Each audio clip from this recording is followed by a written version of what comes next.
Clerics are the strongest class in D&D. They have everything going for them. They do spells, they're tanky, they can heal. There's so many unique subclasses you can get.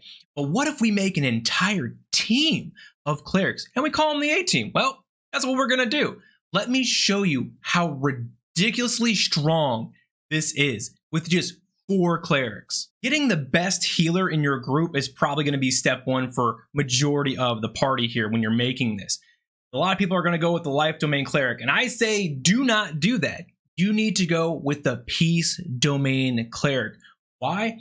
The spell list is great. I think it's better. But on top of that, you get to give people a free D4. You get a bless. And then you get to walk through enemies without provoking opportunity of attack and healing everyone around you. You can swap places with people. There's so much here on the early levels.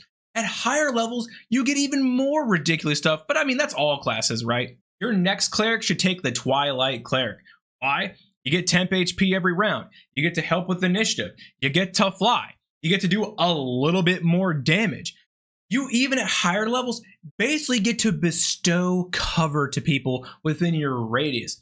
This is so strong. I've talked about this many times. I personally think the Twilight cleric, when the developers were like, hey, how can we make this overpowered and then stack more overpower on it? And they came up with the Twilight cleric. You gotta take this. At this point, I'm going to say we have healing locked down. I don't think anyone's going to be going down on the table. And if they do, you got to cover. Why? Because you're all freaking clerics. Let's go into the damage. The Tempest cleric is my pick. The spell list is great. You get a nice hellish rebuke that is electricity. You get to do max damage with your channel divinity. That's really good. You also get to push people around as long as you're doing lightning damage. The whole class is that, guys. It's emphasized in the thing, right? The PDF over here. But also, you get to fly later on, which is, it's a bummer, man. It's like level 17. I think that really sucks because the Twilight cleric is over here like looming in the shadows.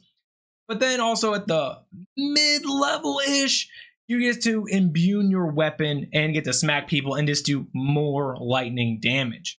The light domain cleric hurts everything on the board. Sometimes your teammate, there might be a little bit of friendly fire. That's their fault, not yours, right? Because you are just going to burn it up. Let me break down why this is great. Your spell list is all the good fire spells. You get Burning Hand, you get Wall of Fire, you get Fireball, you get Flame Strike, you get Flame Sphere.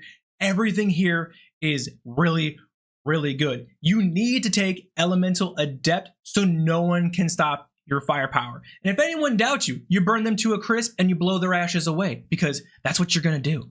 The core kit here is really good.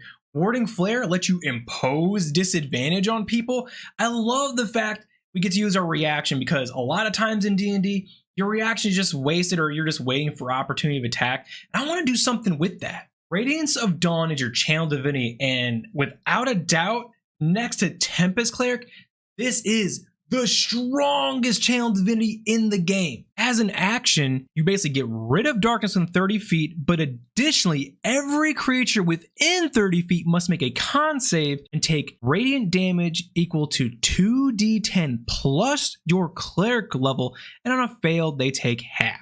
Now, your level 8 ability is like the other cleric abilities where your cantrips just get a boost in power, but your level 17 ability, you basically give a giant beam of light, and anyone in the bright light gets disadvantage. Only the enemies, not your teammates, which is cool, but again, most people are not going to get to level 17. Keep in mind, it's not just the subclasses that are strong, it's the 4 cleric combo. Everyone has spiritual weapon, that's 1d8 plus your modifier.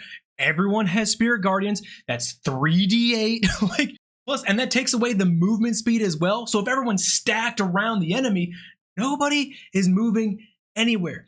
These combos, and there's plenty more, that are going to be extremely strong. And you're probably going to abuse and figure out all these new and interesting ways to just ruin your DM at the table. You as the A-team have so much synergy between the 4 cleric combo over here that basically nothing is going to stop you. But now I want to move over to what the best races are. And it varies depending on what you as the team want to do. Human variant is probably going to be most people's go-to because of the free feat. You want to take Warcaster, or you want the Elemental Adept, something that really complements what you're going for. But I would steer you away from that, and I want you, if you are allowed, to take the Yuan Ti, because it's so busted. It's just ridiculous, right? You get advantage on the magic saves. You're immune to poison. You basically get a snake familiar as long as you can find one. Why wouldn't you? And then you get suggestion. It's so over the top. 4 Yuan Ti clerics just walk in. That sounds like a bad joke, but it's going to be bad for the DM, not you. Now, if you want to play kind of nice to your DM, taking the elf subrace, the Shadar Kai, is a really good pick. You get the bonus action teleport, and you get resistance to necrotic. I mean, most of the damage you're ever going to take in D&D pretty much goes to necrotic. That's my A-team build. Hopefully you guys enjoyed it. If you did, please like, subscribe. If you want to support me, there's a Patreon down below, and you get tokens, arts, map, magic items. The one-stop shop. I'll see you guys next time, and hopefully you have a good day. See you later.